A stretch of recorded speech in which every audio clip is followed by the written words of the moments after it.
Hello everyone, welcome to V M coder technology. और आज हम देखेंगे कि हम सी एस एस की हेल्प से एनिमेशन किस तरह से करते हैं। तो चलिए स्टार्ट करते हैं।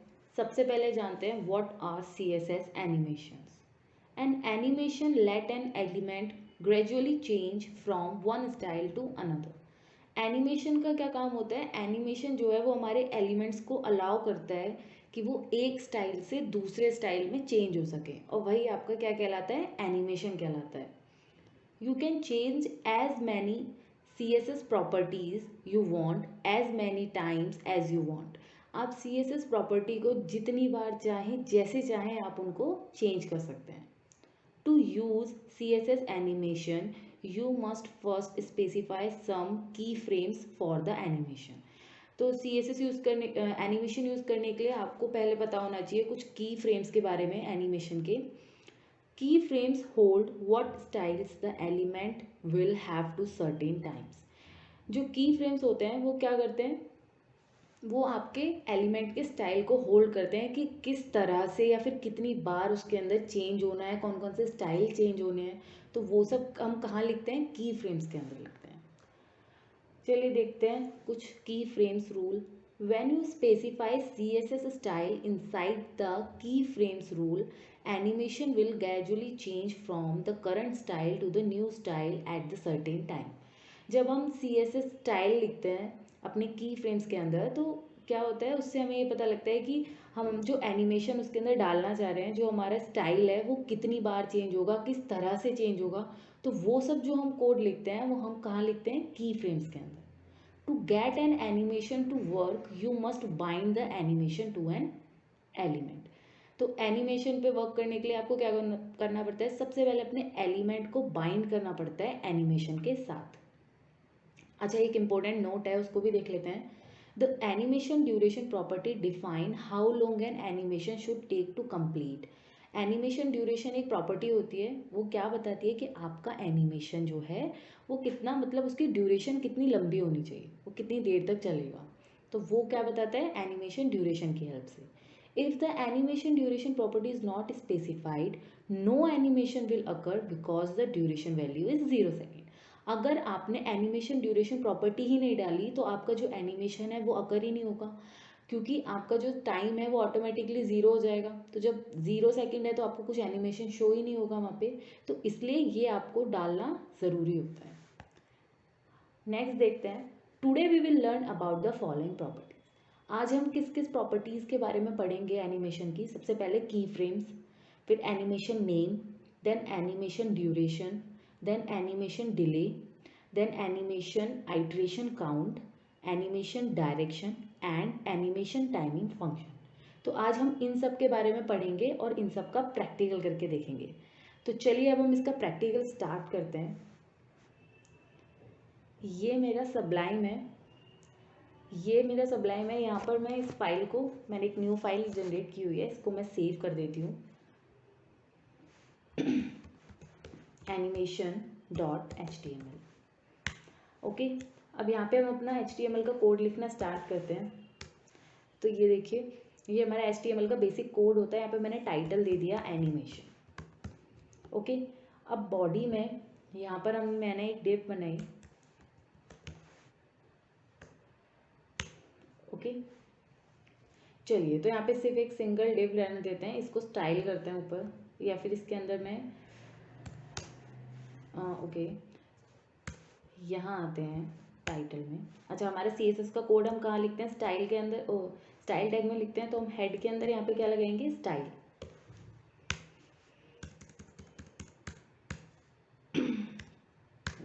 ओके, तो अब हम अपने डिव को स्टाइल करते हैं। तो मैंने यहाँ पे, अच्छा, इस डिव के अंदर एक आईडी ले लेते हैं। मैंने यहाँ पे ले लिया ID is equal to div1 name ले लिया मैंने इसका। अब मैं यहाँ पे div1 को स्टाइल करती हूँ। अगर आप ID यूज़ कर रहे हो तो हमें आगे हैश लगाना होता है। ओके, अब मैं यहाँ पे इसके कुछ विड्थ दे देती हूँ। मैंने यहाँ पे इसकी विड्थ दी 100 पिक्सल। देन मैंने इसकी हाइट दे दी यहाँ पे 100 पिक्सल। एंड देन मैंने यहाँ पे इसका कुछ बैकग्राउंड कलर दिया, बैकग्राउंड कलर ओके, मैंने इसका बैकग्राउंड कलर दे दिया रेड। ओके, एंड देन मैंने यहाँ पे एनिमेशन का नेम दिया। मैं यहाँ पे अपने एनिमेशन का एक नेम दे रही हूँ जो हम की फ्रेम में यूज़ करेंगे। मैंने इसका नाम दे दिया एग्जाम्पल। एंड देन मैंने यहाँ पे एनिमेशन ड्यूरेशन दे देते हैं। अगर आप एनिमेशन ड्यूरेशन नहीं दोगे तो वो ऑटोमेटिकली आपका वर्क नहीं करेगा, तो इसलिए यहाँ पे एनिमेशन ड्यूरेशन देना होता है। मैंने यहाँ पे 4 सेकेंड एनिमेशन ड्यूरेशन दिया है। इतना लिखने के बाद अब हम यहाँ पे आते हैं और हम यहाँ पे क्या लिखेंगे, @ की फ्रेम्स। अच्छा, इससे पहले चलिए इतना ही इसको रन करके देखते हैं क्या वो एक बॉक्स सा जनरेट हुआ है या नहीं। तो मैं यहाँ पे इसको रन करके देखते हैं। ये रहा एनिमेशन। ये देखिए अभी इसमें कुछ एनिमेशन नहीं है बिकॉज हमने सिर्फ एक बॉक्स अभी बनाया है, उसका कुछ बैकग्राउंड कलर दिया है। तो अब हम इसमें एनिमेशन डालेंगे। हमने एनिमेशन नेम और ड्यूरेशन ले लिया है। अब हम यहाँ पे लिखेंगे @ की फ्रेम। उसके बाद मैंने यहाँ पे हमारे एनिमेशन का नेम, क्या नेम लिया मैंने, एग्जाम्पल। जो भी आप नेम लोगे वो आपको यहाँ पे आगे लिखना होगा। तो मैंने एग्जाम्पल लिया, देन कर्ली ब्रेसिस में अब हम लिखेंगे। अब हमें कहाँ से कहाँ तक अपना एनिमेशन डालना है, तो हम लिखेंगे सबसे पहले फ्रॉम के बाद मैंने यहाँ पे डाला बैकग्राउंड कलर। बैकग्राउंड कलर ले लिया रेड। ओके, देन कहाँ तक, तो 2 में हमने क्या बैकग्राउंड कलर डाला, बैकग्राउंड कलर मैंने यहाँ पे डाल दिया येलो।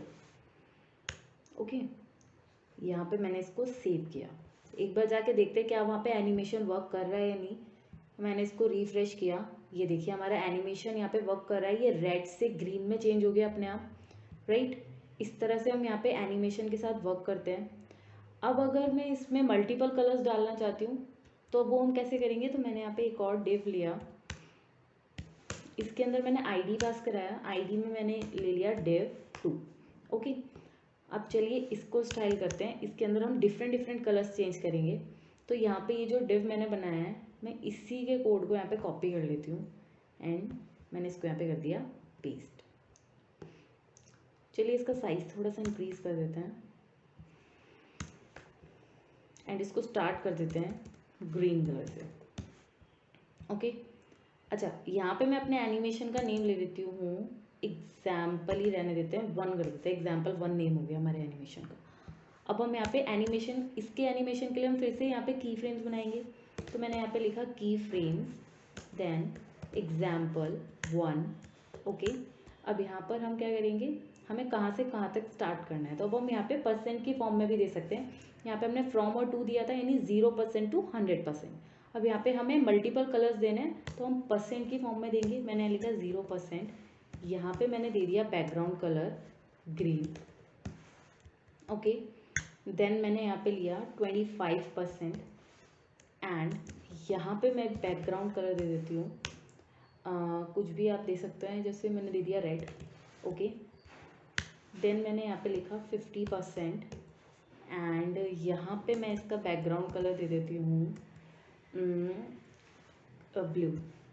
ओके, देन यहाँ पे मैंने लिखा 75% एंड यहाँ पे मैंने बैकग्राउंड कलर दे दिया, ओके क्या कलर दिया जाए, ग्रे दे देते हैं एंड 100% पे मैंने फिर से यहाँ पे क्या दिया, बैकग्राउंड कलर ग्रीन।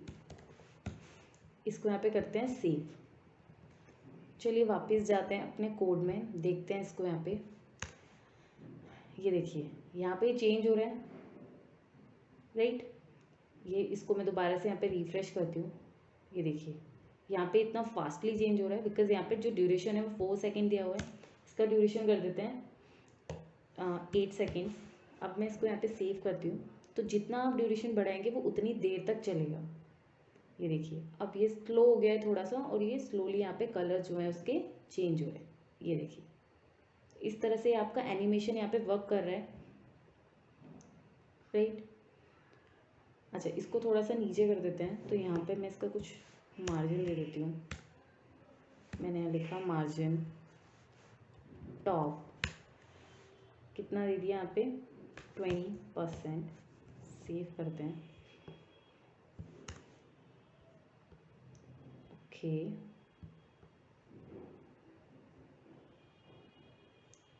ओके, तो यहाँ पे मैंने div 1 था, div 2 करना था, इसलिए वो दोनों वहाँ पे आ नहीं रहे हैं। ओके, ये देखिए, ये वाला जो हमने पहले बॉक्स बनाया और ये वाला जो हमने बाद में अभी बनाया है। तो यहाँ पे क्या करेंगे, हम मार्जिन हटा देती हूँ, मैं काफ़ी नीचे चला गया है वो। अब इसको करते हैं सेव। अब आप यहाँ पे दोनों में कंपैरिजन करके देख सकते हैं। यहाँ पे सिर्फ 2 ही कलर चेंज हो रहे हैं क्योंकि हमने 2 ही दिए हैं। यहाँ पे हमने मल्टीपल कलर दिए हैं और उनका ड्यूरेशन कुछ लंबा दिया है 8 सेकेंड, तो वो उतनी देर यहाँ पे एनिमेशन जो है आपका चल रहा है। तो इस तरह से आपका एनिमेशन वर्क करता है। अच्छा, यहाँ पर आपको अगर आइट्रेशन के बारे में मैं बताऊँ तो हम लोग एक और यहाँ पे डिव लेते हैं, उसके थ्रू मैं आपको यहाँ पे एग्जांपल बताऊँगी। तो यहाँ पे डिव, चलिए इस न्यू फाइल में लिखते हैं उसको। यहाँ पे मैंने इसको सेव कर दिया। एक और लेते हैं हम यहाँ पे न्यू फाइल, इस फाइल को सेव कर देते हैं। यहाँ पे इसका नाम दे दिया मैंने एनिमेशन 1.html। यहाँ पर हम फिर से अपना HTML का कोड लिखेंगे। यहाँ टाइटल दे दिया, देन यहाँ पे मैंने एक डिव दे दिया। ओके, अब हम इसको स्टाइल करेंगे हेड में, तो हम यहाँ पे क्या लिखेंगे, स्टाइल टैग लगाएंगे, स्टाइल। ओके, अब मेरे को डिव को स्टाइल करना है, तो मैंने यहाँ लिखा डिव एंड मैंने यही सब चीज़ें यहाँ पे दे देते हैं जो सेम यहाँ पे हाइट और विड्थ दी थी।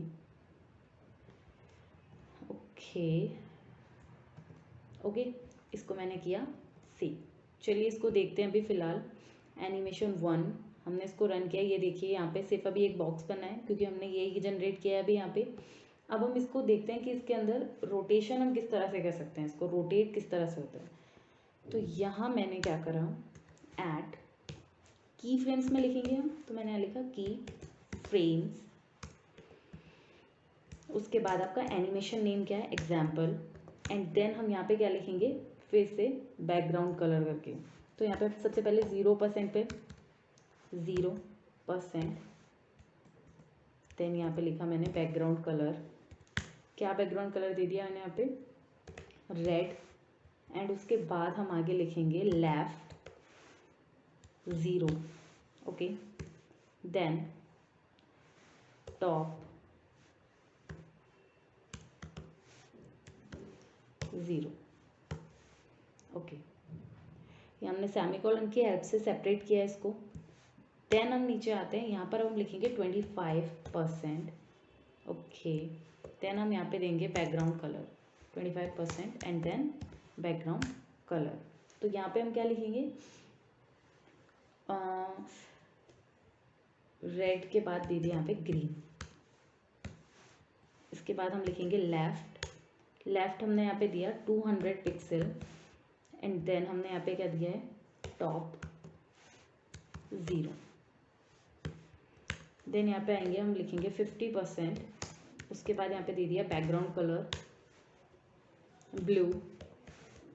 उसके बाद left 200 pixel, then okay top भी दे दिया कुछ 200 पिक्सल। ओके, अब आएंगे 75% पे। यहाँ पे हमने दिया बैकग्राउंड कलर ब्लैक। ओके, यहाँ पे दे दिया left 0 and top 200 pixel. Okay, अब फाइनल लिखेंगे 100% के लिए। देन हमने यहाँ पे लिखा बैकग्राउंड कलर। क्या बैकग्राउंड कलर दे दिया, फिर से वही दे देते हैं, क्या था हमने स्टार्टिंग में क्या दिया था, रेड दिया था ना, यहाँ पे रेड लिख देते हैं फिर से। Then left 0 and top 0। Okay, इसको यहाँ पे सेव करते हैं। तो अभी तक हमारा कुछ भी एनिमेशन नहीं चल रहा था, सिंपल ये बॉक्स था। अब मैंने की फ्रेम्स के अंदर हमारा एनिमेशन का कोड लिख दिया है। अब ये देखिए, अच्छा यहाँ पे ये इसलिए वर्क नहीं कर रहा है क्योंकि यहाँ पे हमने पोजीशन नहीं दी है। इसकी यहाँ पे हम पोजीशन देते हैं रिलेटिव। इसको मैंने यहाँ पे सेव किया। अब वापस आते हैं, इसको करते हैं रिफ्रेश। ये देखिए, इस तरह से आपका एनिमेशन चल रहा है। यहाँ पे ये मूव हो रहा है। ये मूव क्यों हो रहा है, क्योंकि आपने यहाँ पे क्या लिखा है, अगर 0% है तो बैकग्राउंड कलर रेड होना चाहिए और पोजीशन क्या होनी चाहिए, लेफ्ट में 0 टॉप में 0, तो वो आपको कॉर्नर में दिख रहा है अभी। उसके बाद जब 25% होगा तो ग्रीन कलर होना चाहिए और वो 20 लेफ्ट कितना होना चाहिए, 200 पिक्सल तक वो आगे आएगा, लेकिन रहेगा कहाँ पे, टॉप पर ही। उसके बाद 50% पे आपने ब्लू कलर दिया है और यहाँ पे लेफ्ट भी 200 पिक्सल है, टॉप भी 200 पिक्सल है, तो वो थोड़ा सा नीचे आ जाएगा। देन आपका 75% पे आपने दिया है left 0 top 200 pixel and then वापस वो लेफ्ट 0 टॉप 0 वापस वो अपना ऊपर सेम पोजीशन पे पहुंच जाएगा। इसलिए आपको एनिमेशन जो है इस तरह से चलता हुआ दिख रहा है क्योंकि आपने उसकी पोजीशन चेंज करी, राइट। अच्छा, अब यहाँ पे आप जितनी देर उसका ड्यूरेशन इंक्रीज कर देंगे वो उतनी देर तक चलेगा। अच्छा, एक होता है हमारे पास एनिमेशन डिले। अगर मैं यहाँ पे लिखूँ एनिमेशन डिले, तो एनिमेशन डिले का क्या काम होता है, मैंने यहाँ पे 2 सेकेंड्स दिया तो मैं जितना यहाँ पे टाइम दूंगी वो उतनी देर से स्टार्ट होगा। अब जैसे मैंने यहाँ पे इसको रिफ्रेश किया, अब ये तुरंत स्टार्ट नहीं हुआ, 1 2 सेकेंड लिए उसने, उसके बाद ये एनिमेशन जो है वो स्टार्ट हुआ है। और कितनी देर चलेगा, 6 सेकेंड तक, क्योंकि यहाँ पे ड्यूरेशन क्या दिया है, 6 सेकेंड। तो ये इस तरह से आप डिले को यहाँ पे यूज़ करते हो। एक होता है हमारे पास एनिमेशन आइट्रेशन काउंट। अगर आपको ये देखना है कि आपको कितनी देर तक चलाना है या कितने आइट्रेशन होनी चाहिए, तब हम इसको यूज़ करते हैं। तो मैंने यहाँ लिखा animation iteration count and then यहाँ पे मैंने दे दिया 3, यानी कि वो 3 बार आइट्रेट होना चाहिए। अब मैं यहाँ आके इसको रिफ्रेश करूँगी तो देखिए 2 सेकेंड की देरी से वो स्टार्ट हुआ है एंड ये आपका आइट्रेशन चल रहा है, ये 1 आइट्रेशन कंप्लीट हुआ। देन ओके, ये आपका सेकेंड आइट्रेशन ख़त्म हुआ है, देन ये आपका थर्ड आइट्रेशन खत्म हुआ है एंड देन आपका एनिमेशन जो है वो स्टॉप हो गया। तो ये क्या काम करता है, ये काम होता है आपका एनिमेशन आइट्रेशन काउंट की हेल्प से। आप यहाँ जितनी नंबर दे देंगे ये उतनी बार चलेगा। अगर आपको इनफाइनाइट टाइम चलाना है तो हम यहाँ पे इनफाइनाइट लिखते हैं, राइट। अब वो क्या है, आपका एनिमेशन स्टॉप नहीं होगा, वो कंटिन्यू इनफाइनाइट टाइम चलता रहेगा। ये देखिए अब ये स्टॉप नहीं होगा, पहले 3 आइट्रेशन के बाद ये स्टॉप हुआ था ना, लेकिन अब ये स्टॉप नहीं होगा। ये देखिए ये बस कंटिन्यू ऐसे ही चलता रहेगा चलता रहेगा। अच्छा, ये था। अब आप चाहें इसकी डायरेक्शन भी आप चेंज कर सकते हैं। ये अभी चल रहा है, इसका डायरेक्शन क्या है, नॉर्मल है, राइट। अब अगर मैं यहाँ पे लिखूँ एनिमेशन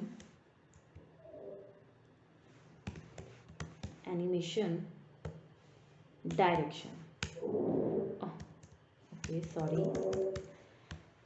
डायरेक्शन, तो एनिमेशन डायरेक्शन अभी जो चल रहा है वो नॉर्मल है, लेकिन अगर मैंने यहाँ पे दे दिया रिवर्स।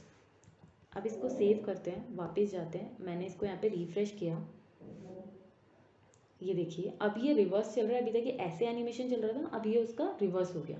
तो इस तरह से आप क्या कर सकते हो, उसकी डायरेक्शन को भी चेंज कर सकते हो। तो ये डायरेक्शन रिवर्स हो गई है। अब यहाँ पे अगर मैं ऑल्टरनेटिव दूँ, आपके पास काफ़ी तरह की होती है, एक रिवर्स होती है, एक होती है ऑल्टरनेटिव। चलिए ऑल्टरनेटिव भी ट्राई करके देखते हैं। ऑल्टरनेटिव में क्या होता है, देखिए ये आपका इस तरह से एक आइट्रेशन चल रहा है, देन ये इसका ऑल्टरनेटिव आइट्रेशन चल रहा है। तो इस तरह से आपका ऑल्टरनेटिव वर्क करता है। होता है आपका ऑल्टरनेट रिवर्स। तो ऑल्टरनेट रिवर्स को भी ट्राई कर लेते हैं। मैंने लिखा ऑल्टरनेट रिवर्स, इसको मैंने यहाँ पे सेव किया। ये देखिए ये किस तरह से वर्क करेगा। सबसे पहले तो ये रिवर्स चलेगा, देन उसके बाद उसका ऑल्टरनेट, ये देखिए रिवर्स चला है एंड देन उसके बाद ऑल्टरनेट। तो ये क्या होता है, आपका एनिमेशन डायरेक्शन होता है। आप इसको इस तरह से चेंज कर सकते हैं। अच्छा, एक और चीज़ होती है हमारे पास, उसको बोलते हैं हम एनिमेशन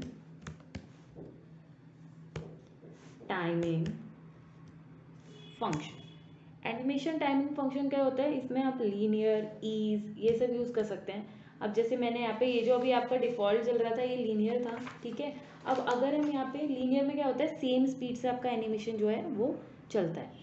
और ईज में क्या होता है, ईज में पहले वो स्लो स्टार्ट होता है, देन वो फास्ट होता है एंड देन पहले वो स्लो स्टार्ट होगा, देन उसके बाद वो फास्ट होता है एकदम से एंड देन फिर वो स्लोली स्टॉप होता है।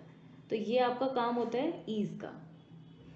इसी तरह से आपके और भी होते हैं एनिमेशन टाइमिंग फंक्शन। एक होता है आपका ईज इन। अगर आप ईज इन यूज़ करते हो तो इसके अंदर क्या होता है, वो स्लो स्टार्ट होता है, अभी यहाँ पे वो डिले भी लगा हुआ है तो इसलिए आपको समझ में नहीं आएगा, इसको मैं यहाँ पे कमेंट कर देती हूँ। अब चलिए यहाँ पे देखते हैं, मैंने ईज इन यूज़ करा है, ये देखिए ईज इन में वो स्लो स्टार्ट होता है, देन वो अपना फास्ट हो जाता है। ये टाइमिंग इतनी स्लो है, मतलब इसके अंदर इतनी स्पीड से टाइमिंग चेंज नहीं हो रहा है, तो आपको वो एकदम से आप डिटेक्ट नहीं कर पाओगे। बट आप इनको अलग अलग बना के ट्राई करके देखना, ease in, ease out, ease in out, ये सब होते हैं। तो ये क्या होते हैं, हमारे एनिमेशन टाइमिंग फंक्शन होते हैं कि किस तरह से आपका एनिमेशन चल रहा है, किस टाइम उसके अकॉर्डिंग कितना स्लो है कितना फास्ट है, वो हम इसके अकॉर्डिंग डिसाइड करते हैं कि आपको किस तरह का एनिमेशन चाहिए। ओके, ये था हमारा आज का ट्यूटोरियल एनिमेशन के ऊपर। आई होप आप लोगों को समझ आया होगा। अगर आपको ये वीडियो पसंद आई हो तो प्लीज़ इसे लाइक करें, शेयर करें और हमारे चैनल को सब्सक्राइब करना ना भूलें। Thanks for watching.